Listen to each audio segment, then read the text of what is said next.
Keledai ini tenggelam di dalam laut. Ia sengaja ditenggelamkan oleh pemiliknya karena dirasa sudah tidak ada manfaatnya.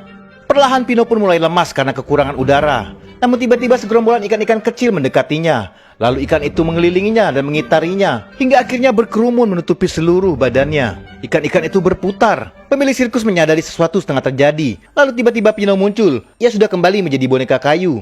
Pemilik sirkus menyuruh Pinocchio untuk kembali. Namun Pino tak mau kembali lagi ke sirkus itu. Ia pun berenang menjauh. Dengan nekat Pinocchio berenang mengarungi lautan yang luas.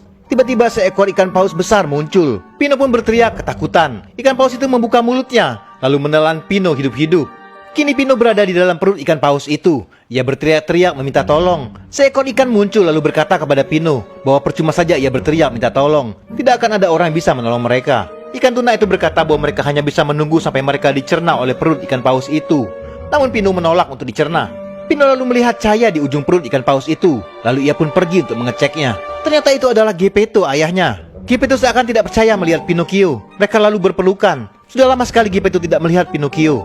Ia sudah mencari Pinocchio kemana-mana. Namun akhirnya mereka bertemu di perut paus ini.